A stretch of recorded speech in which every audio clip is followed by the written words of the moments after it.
नमस्कार दोस्तों, कैसे हैं आप सभी लोग। उम्मीद करता हूं आप सभी लोग जहां पर भी होंगे बढ़िया होंगे और स्वस्थ होंगे। पृष्ठीय क्षेत्रफल और आयतन का हमारा ये दूसरा टॉपिक है। पहला टॉपिक हमारा जो था उसको हम आपको समझा दिए बिल्कुल अच्छी तरीके से, और उस टॉपिक के ऊपर आधारित जो हमारा प्रश्नावली 13.1 था उसको भी हम आपको खत्म कर दिए, प्रश्नावली को भी। अब सरफेस एरिया एंड वॉल्यूम का दूसरा टॉपिक हमारा है ठोसों के संयोजन का आयतन प्लस ठोस का एक आकार से दूसरे आकार में रूपांतरण। दो टॉपिक को समझाएंगे। इसके बाद इसके ऊपर आधारित जो हमारा प्रश्नावली रहेगा 13.2 तो हम अगले वीडियो में समझाएंगे। आप सभी लोगों से अनुरोध है, अगर आप लोग हमारे वीडियोस को फेसबुक पर देख रहे हैं तो प्लीज फेसबुक पेज को फॉलो कर लीजिएगा, अगर आप यूट्यूब तो सब्सक्राइब कर लीजिएगा, ठीक है। क्योंकि डेली आपको सुबह शाम डेली आपको ऐसे क्लासेस मिलते रहेंगे बिल्कुल फ्री में। ना आपको पैसा देना है, ना आपको कुछ मेहनत करनी है, बस आपको क्या करना है, देखना है, समझना है, ठीक है। और अपने क्लास में आपको टॉप करना है, इतना आपको काम करना है, ठीक है। चलिए स्टार्ट करते हैं। सबसे पहले हम आपको यह समझा देते हैं कि हमारा एक ठोस एक आकार से दूसरे आकार में रूपांतरण। पहला टॉपिक हमारा ये समझिएगा। अब देखिए रूपांतरण जो हमारा होता है, रूपांतरण को इंग्लिश में बोलते हैं कन्वर्ट, ठीक है। क्या बोलते हैं? कन्वर्ट। कन्वर्ट का क्या मतलब होता है? किसी चीज को हम एक आकार से दूसरे आकार में बदल देते हैं, ठीक है। एक आकार से दूसरे आकार में हम बदल देते हैं, वही हमारा क्या है, रूपांतरण है, ठीक है। लेकिन हमें यहां पे समझना क्या है, ठोस को क्या समझना है, ठोस यानी कि सॉलिड को समझना है, ठीक है। उसके बाद हमें क्या समझना है, ठोसों के संयोजन का आयतन। क्या समझना है, ठोसों के संयोजन का आयतन। आयतन देखिए हम पहले टॉपिक में भी आपको हम आयतन के बारे में समझाए थे, ठीक है। आयतन था हमारा एरिया के क्षेत्रफल के बारे में हम आपको बिल्कुल बढ़िया तरीके से समझा दिए हैं कि क्षेत्रफल हमारा क्या होता है, इसमें परिधि क्या होती है, व्यास क्या हमारा होता है, पाई छोटे से लेकर बड़े तक आपको बिल्कुल विस्तार से समझा दिया गया है। जाकर देख लीजिए, समझ लीजिए। जिन लोगों ने नहीं देखा है उन लोगों को तो जरूर देखना चाहिए, तभी आपको ये चैप्टर समझ में आएगा, ठीक है। तो रूपांतरण का मतलब समझ में आ गया ना। एग्जाम्पल के तौर पर आपके बॉडी के ऊपर ही मैं आपको एग्जाम्पल दे रहा हूं, ठीक है। ठोस को छोड़िए, अभी सिर्फ रूपांतरण को समझिए। आप मान लीजिए आपका बाल है, ठीक है। बाल देखिए, बाल बड़ा बड़ा आपका है ना, बाल आपका बड़ा बड़ा है। आप दुकान पे गए, नाव के दुकान पे गए, जो बाल काटता है उसके दुकान पे आपका बाल पहले किस प्रकार से था, कटवाने के बाद जिस प्रकार से होगा उसमें अंतर है, ठीक है। पहले आपका बाल जो है वो बड़ा बड़ा है, आप उसको कटवाएंगे अपने हिसाब से। अब क्या होगा यहां पर देखिए, जो बाल हमारा बड़ा था उसको हमने कटवा दिया, उसका मतलब क्या हो गया, एक आकार से, मतलब ये पहले जैसा था उसको हमने दूसरे रूप में कन्वर्ट कर दिया। पहले आप देखेंगे तो आप बिल्कुल खुभार ऐसे लगेंगे, ठीक है, बिल्कुल आप अच्छा नहीं लगेंगे, खुभार हो जाएगा आप। लेकिन आप जब उसको बढ़िया से कटवाएंगे तो आप बढ़िया लगेंगे, हीरो लगेंगे, अच्छा दिखेंगे, ठीक है। ये क्या होता है, यहां पर क्या, बालों का रूपांतरण हुआ है, ठीक है। मतलब बाल को हम एक रूप से दूसरे रूप में कन्वर्ट किए हैं। समझ में आई बात ना। यही हमारा होता है, रूपांतरण होता है। जैसे क्या होता है, पहले लोग जब सिंगल रहते हैं ना, लड़के जब सिंगल रहते हैं, जब किसी लड़के से बात नहीं करते हैं, या कोई भी लड़की हो या लड़का हो, सभी के लिए है, जब किसी से बात नहीं करते हैं तो बहुत ही सीधे रहते हैं, अपने मन में रहते हैं, अपने हिसाब से चलते हैं, ठीक है। जैसे ही किसी के हैं बस उनका हुलिया बदल जाता है, उनका मन बदल जाता है। तो लड़की हो या लड़का हो वो भी एक प्रकार से कन्वर्ट भी कर देता है। लड़की हो या लड़का एक प्रकार से रूपांतरण ही है, मतलब तो लड़के को बदल देगा, अगर लड़का तो लड़की को बदल देगा, ठीक है। ये भी एक प्रकार से हमारा रूपांतरण है, और अक्सर तो लड़कियां ही लड़कों को बदलती हैं, ठीक है, उन्हीं का रूपांतरण करती हैं। समझ में बात ना, ये हमारा रूपांतरण है। अब हम इसमें समझे कि एक ठोस हमारा है, बर्फ है। एग्जाम्पल के तौर पर मान लीजिए हमारे पास क्या दिया गया है, बर्फ दिया गया है, ठीक है। बर्फ हमारा किस प्रकार का होता है, एक ठोस होता है, ठीक है। बर्फ हमारा ठोस होता है। बर्फ को हम आग के संपर्क में लेकर आएंगे तो ये कैसे रिएक्ट करेगा, क्या बन जाएगा, पानी बन जाएगा। तुरंत तुरंत हमारा क्या बन जाएगा, ये पानी बन जाएगा। बर्फ को हम आग के संपर्क में लेकर आएंगे, तुरंत ये क्या बन जाएगा, पानी बन जाएगा। मतलब बर्फ हमारा क्या हुआ, किसने पानी के रूप में कन्वर्ट किया है कि नहीं है, कन्वर्ट हुआ कि नहीं है, होता हमारा है, उसको भी हम कन्वर्ट कर सकते हैं। ठोस मान लीजिए जैसे कि हमारे जो बर्फ है, बर्फ को हमने क्या किया है, पानी के रूप में कन्वर्ट कर दिया है। हम चीजें हैं जो ठोस है उसको हम किसी दूसरे रूप में कन्वर्ट कर सकते हैं, है कि नहीं है। जैसे मोमबत्ती हमारी हो गई है, मोमबत्ती बिल्कुल एकदम पानी की तरह होती है, द्रव्य होती है। क्या होती है हमारी, है द्रव्य होती है, ठीक है, बिल्कुल नाजुक होती है, पानी होती है। उसको गर्म करके, उसको पिघला करके, पानी को और पिघला करके एक सांचे के आकार में रखते हैं, तब हमारा क्या बनता है, मोमबत्ती बनती है, मोमबत्ती, ठीक है, जिसको हम घर में यूज करते हैं। तो क्या हो गया, द्रव्य हमारा है, पानी है, ठीक है, इसको हमने किसके रूप में कन्वर्ट कर दिया, मोमबत्ती के। ठोस हमारा बर्फ है, बर्फ को हमने किसके रूप में कन्वर्ट कर दिया है, पानी के रूप में कर दिया है। समझ में आई बात ना, यही है ठोसों का रूपांतर। या मोमबत्ती है, मोमबत्ती को पिघलाएंगे हम, द्रव्य हो जाएगा, पानी के रूप में हो जाएगा, ठीक है। बर्फ है, बर्फ को पिघलाएंगे हम, पानी बन जाएगा हमारा। ऐसी कई सारी चीजें हैं जिनको हम आग के संपर्क में लेकर आएंगे, गर्म करेंगे तो वो अपना आकार बदल देगी, सारी चीजें हैं।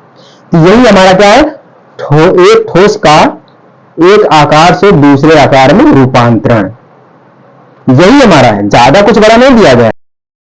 लड़कियों का एग्जाम्पल दिए आपको, लड़कियां जो होती है ना, वो पल भर में लड़कों को बदल देती हैं, कहती है आप ये ना करो, वो ना करो, यहां मत जाओ, इनसे बात मत करो।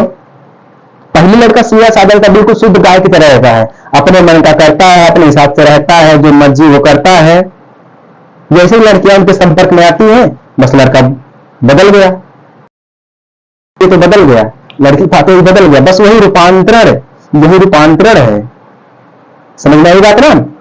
अब चलिए, ठोसों के संयोजन का आयतन, कोई भी ठोस है उसका जब भी संयोजन, उसका जब आयतन निकलेगा तो उसको हम किस प्रकार से देखेंगे, कैसे समझेंगे। चाहते हैं तो अगर आपको हम क्वेश्चन के रूप में, ठीक है, क्वेश्चन के रूप में हम जो है एक एग्जांपल दे सकते हैं, तब आपको समझ में आएगा कि ये क्या हो रहा है, इसको हम कैसे हल करेंगे और अगले प्रश्न में कैसे क्वेश्चन आएंगे। ठीक है, क्वेश्चन बोल रहा है आपको स्क्रीन पर दिख रहा, क्वेश्चन क्या बोल रहा है, शांता किसी शेड में एक उद्योग चलाती है। यह शेड एक घनाभ के आकार का है जिस पर एक अर्धबेलन आरोपित है। ठीक है, उसके बाद क्या बोला, यदि इस शेड के आधार की दिमाएं 7 मीटर गुणे 15 मीटर है तथा घनाभाकार भाग की ऊंचाई 8 मीटर है, तो शेड में आवेशित हो का अध्ययन आयतन हवा का आयतन ज्ञात कीजिए। ठीक है, यदि यह मान ले कि शेड में रखी मशीनरी 300 मीटर क्यूब स्थान घेरती है तथा शेड के अंदर 20 श्रमिक हैं जिनमें से प्रत्येक 0.01 मीटर क्यूब के औसत से स्थान घेरता है, तथा तब इसके कितने हवा होगी, कितनी हवा होगी। पाई बराबर दिया गया 22/7 मान लीजिए। ठीक है, तब शेड में कितनी हवा होगी, ये हमसे बोल रहा है। ठीक है, अब पहले हम क्वेश्चन में देखिए, आप लोग क्वेश्चन देखते रहिएगा, स्क्रीन पर आपको दिख रहा है। ठीक है, देखिए शेड के अंदर की हवा पहले हम देख लेते हैं। जो हमारा शेड है, शेड के अंदर की हवा, ठीक है, हवा। अब देखिए शेड हमारा क्या होता है, जैसे कि आप मशीनरी जानते हैं ना, मशीन जो जिससे हम कपड़ा सिलते हैं, जो हमारी मशीन होती है, उस मशीन का जो बॉक्स होता है उसी को हम शेड बोलते हैं। एक क्या हमारा होता है, एक घनाभाकार में होता है। किस प्रकार का होता है, एक जो हमारा होता है वो घनाभाकार का होता है कि नहीं है, ये घनाभाकार का होता है, इसी के बीच में हम रखते हैं। ठीक है, इसके ऊपर जो हमारा एक अर्धबेलन अध्यारोपित होता है। ठीक है, कौन सा होता है, अर्धबेलन होता है। ठीक है, अर्धबेलन अध्यारोपित, आधा बेलन। ठीक है, क्योंकि भैया अगर हम डायरेक्ट इसको कर देंगे तो मशीन जो हमारी होती है उसको रखेंगे तो वो सेट ही नहीं हो पाएगा, उसके लिए हमें अर्ध बेलन का एक बॉक्स चाहिए तो चाहिए, ठीक है। इस प्रकार से हमारा होता है। ये समझ लीजिए आप कि जो मशीन हमारी होती है जिससे हम कपड़ा सिलते हैं उसका जो बॉक्स होता है वही हमारा क्या है, शेड है, वही हमारा क्या है, शेड है। अब देखिए शेड के अंदर की हवा देखिए तो क्या बोला है, 7 मीटर गुणे 15 मीटर दिया गया, ठीक है। ये हमारी क्या हो गई, लंबाई चौड़ाई हो गई, ठीक है। क्या हो गई, लंबाई हो गई, अभी हमारी चौड़ाई हो गई, तो 7 गुणे 15 हो गया, इस हिसाब से हमारा हो गया, ठीक है। अब देखिए लंबाई चौड़ाई ऊंचाई दोनों दिया गया है। अब ऊंचाई क्या दिया गया हमारा है, 8 मीटर, ठीक है। ऊंचाई यानी कि यच क्या दिया गया है, 8 मीटर दिया गया है। अब तीनों को हम साथ में देख लेते हैं, लंबाई चौड़ाई और ऊंचाई हमारी यहां तक हो गई है, ठीक है। अब अर्ध बेलन का हमें व्यास क्या दिया गया है, 7 मीटर दिया गया है। कितना दिया गया है, हाँ व्यास 7 मीटर दिया गया, ऊंचाई 15 मीटर दी गई। किसका दिया गया है, अर्ध बेलन, अर्ध बेलन का व्यास कितना दिया गया है, 7 मीटर है, गुणे ऊंचाई कितनी दी गई है, ऊंचाई 15 मीटर, यही वाला दिया गया है, ठीक है, यही वाला हमारा दिया गया है। अब देखिए वंचित, अब देखिए घनाभाकार भाग का आयतन बटा में एक क्या दिया गया है, फिर दिया गया है वंचित आयतन निकालना है ना, क्योंकि हमें आयतन क्या, शेड के अंदर का, पहले हम क्या करेंगे, शेड के अंदर का आयतन निकालेंगे। उसके लिए हमें क्या करना पड़ेगा, घनाभाकार भाग का आयतन बटा में 1/2 बेलन का आयतन, ठीक है। यहां पे फॉर्मूला लगेगा, घनाभ का आयतन प्लस 1/2 बेलन का आयतन, ये हमारा लगेगा, क्या लगेगा, बेलन का आयतन। अब घनाभाकार, जब घनाभ है, घनाभ का आयतन क्या हमें दिया गया है, 7 गुणे में 15 गुणे में आयतन यानी कि 8 दिया गया, ये दिया गया, ठीक है। फिर प्लस 1/2 कर देंगे। अब पाई आर स्क्वायर एच होता है, पाई आर स्क्वायर एच होता है, पाई आर स्क्वायर एच होता है, ठीक है। तो यहां पे क्या करेंगे, 7 गुणे 15 गुणे 8 प्लस 1/2 गुणे पाई का मान 22/7 गुणे व्यास हमारा कितना दिया गया है, यहां पर देखिए व्यास 7 दिया गया है, ठीक है। तो त्रिज्या निकालने के लिए हमें क्या करना पड़ता है, व्यास त्रिज्या निकालने के लिए क्या पड़ता है, व्यास बटा में 2, ठीक है। तो व्यास कितना 7 दिया गया, बटा में 2 कर देंगे, क्या कर देंगे, बटा में 2 कर देंगे, तो कितना जाएगा 7/2 गुणे 7/2, ठीक है। उसके बाद यच क्या दिया गया, हमारी हाइट क्या दी गई है, 15 दिया गया है, ठीक है। इसको पूरे को हम कर देंगे ब्रैकेट में, फिर मीटर क्यूब कर देंगे, क्या कर देंगे हम, मीटर क्यूब कर देंगे। कुछ कट रहा है तो सीधे सीधे काट दीजिए, अगर नहीं कट रहा तो कोई दिक्कत नहीं है। हमारे हिसाब से कट रहा है तो टोटल कितना आ जाएगा, 1128, कितना आएगा, 1128.75 मीटर क्यूब, ठीक है।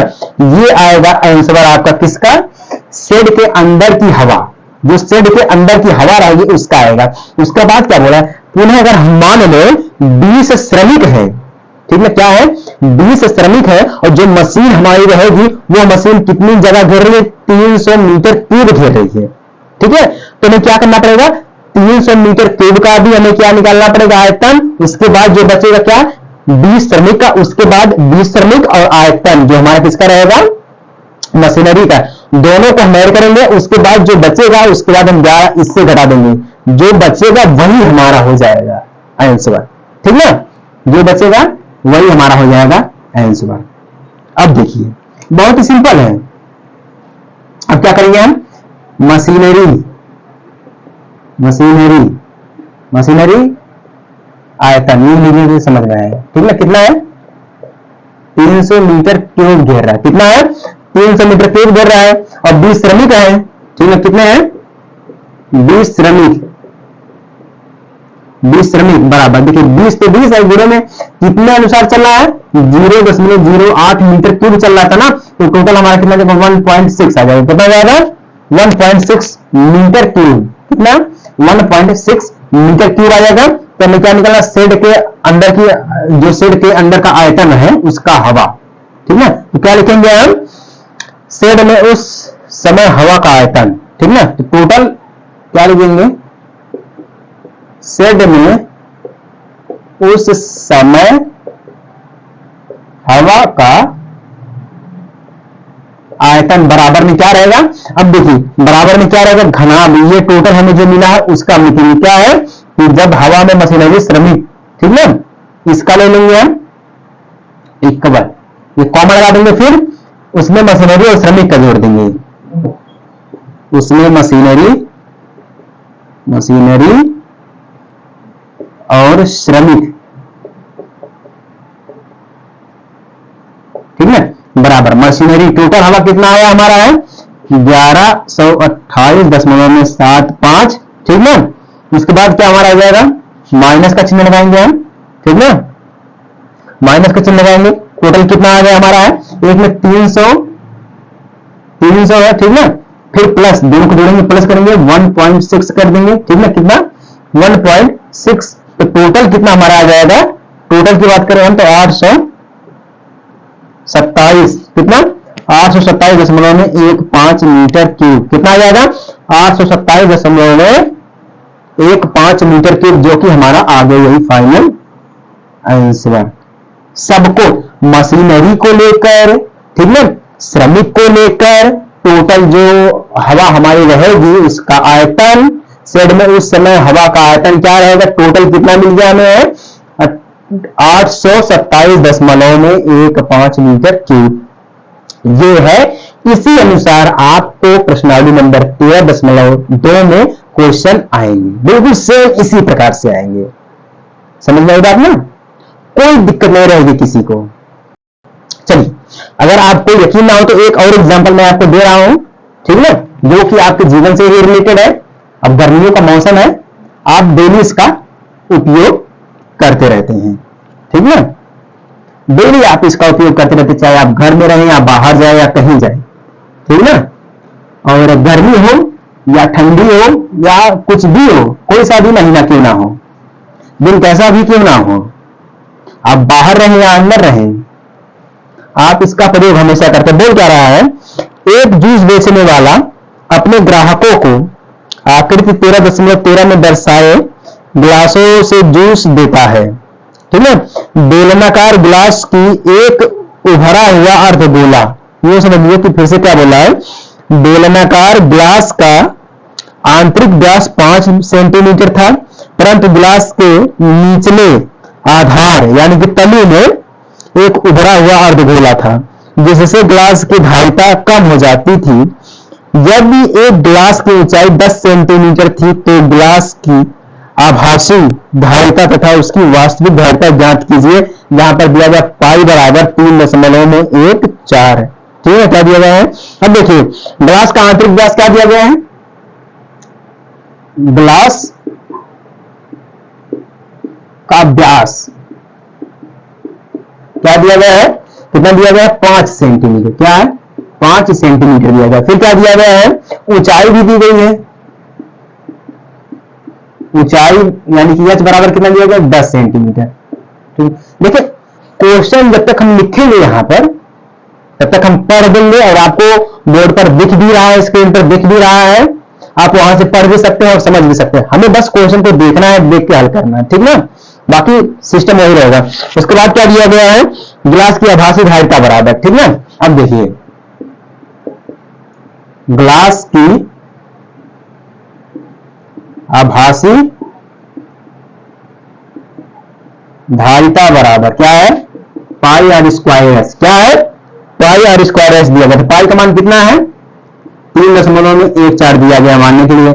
आर हमारा कितना दिया गया है, देखिए व्यास है हमारा, व्यास का आधा कर देंगे तो हमें त्रिज्या पता चलेगी, कितना हमारा है 5/2 कर देंगे हम, ठीक है, 5/2 करेंगे तो कितना मिल जाएगा हमें 2.5, तो मल्टीप्लाई 2.5 मल्टीप्लाई 2.5 मल्टीप्लाई 10, क्या आएगा multiply 10, total centimetre cube square हो जाए। टोटल कितना आ जाएगा हमारा 196.25 सेंटीमीटर स्क्वायर, कितना 196.25 सेंटीमीटर स्क्वायर। अब क्या बोला है, इतना हो गया ना, बोला है परंतु इसकी वास्तविक धारिता उपरोक्त धारिता से आधार में बने अर्धगोले के आधार के बराबर कम है। जब बराबर कम है तो कमी बराबर हो जाएगी, कमी बराबर, क्योंकि देखिए ग्लास जो हमारा होता है ना, बोला अंदर की तरफ, नीचे से अंदर की इसकी जो तली उभरी जब उभरी रहेगी तो कैसे प्लास्टिक का ग्लास नहीं होता है, अंदर से जो उसको तली होती है अंदर निकला रहता है ऊपर की तरफ, थोड़ा धंसा रहता है, ठीक है। उसी प्रकार से यहां पर ये पूछ रहा है, ठीक है। तो कितना है 2/3 पाई आर स्क्वायर, ठीक है। तो 2/3 हो जाएगा, पाई का मान 1.314, ठीक है, गुणे आर हमारा कितना है 2.5 गुणे 2.5 दिया गया, ठीक है। टोटल कितना हो जाएगा 32.71 सेंटीमीटर स्क्वायर। हम डायरेक्ट आंसर ला के देख रहे हैं, बाकी आप लोग इतना तो कर सकते हैं भैया, आपको गुणा तो आता होगा, ऐसी बात नहीं, आप 10 में पढ़ते हैं, गुणा तो आप कर सकते हैं, ठीक है। तो टोटल हमारा ये मिल गया। अब देखिए ग्लास की वास्तविक धारिता बराबर आभासी धारिता माइनस अर्धगोले का आयतन, क्योंकि हमें निकालना क्या है, निकालना हमें वास्तविक धारिता और आभासी धारिता दोनों को ज्ञात करना है, ठीक है। तो हम लिखेंगे ग्लास की वास्तविक धारिता, ग्लास की वास्तविक धारिता बराबर आभासी धारिता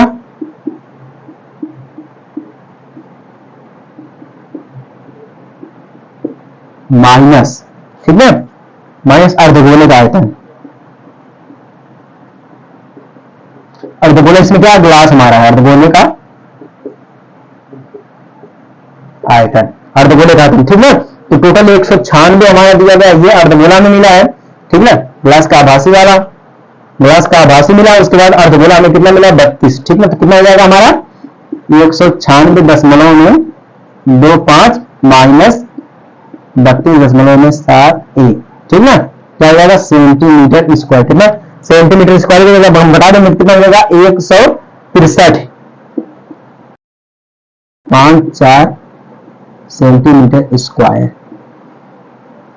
आंसर कितना 163.54 सेंटीमीटर स्क्वायर, ये वास्तविक धारिता, ठीक है। वास्तविक धारिता कैसे मिली हमें, देखिए निकाला है पाई आर स्क्वायर एच से, ठीक है। तो चूंकि कितना मिला टोटल 196.25, ठीक है। फिर हमने क्या निकाला है, जब वास्तविक धारिता में और आभासी धारिता में जब कमी रहेगी तो कमी बराबर कितना मिलेगा टोटल आयतन 32.71, ठीक है। अब देखिए हमें क्या निकालना, वास्तविक धारिता, अर्धगोले का आयतन हमें मिल गया है, आभासी धारिता में मिल गया, ठीक है। अब बचा क्या, वास्तविक धारिता बचा है, तो वास्तविक धारिता बराबर आभासी धारिता माइनस अर्धगोले का आयतन। तो आभासी धारिता कितना 196.25 है, माइनस आयतन क्या है 32.71 दिया गया, ठीक है। तो घटाएंगे 163.54 सेंटीमीटर। नेक्स्ट क्वेश्चन हमारा रहेगा प्रश्न नंबर 13.2। समझ में आएगा आपको ना, चलिए समझ में आ गया तो बहुत बढ़िया है, अगर ना समझ में आया है तो आप लोग प्लीज कमेंट कर देना, ठीक है। चाहे आप फेसबुक से देख रहे हैं या आप यूट्यूब से भी हमारे वीडियोस को देख रहे हैं, किसी भी प्लेटफॉर्म से, तो आप उस प्लेटफॉर्म को फॉलो कर देना। चलिए मिलते हैं हम आपसे अगले वीडियो में प्रश्नावली के साथ एक छोटे से ब्रेक के बाद, तब तक ले जय हिंद, वंदे मातरम।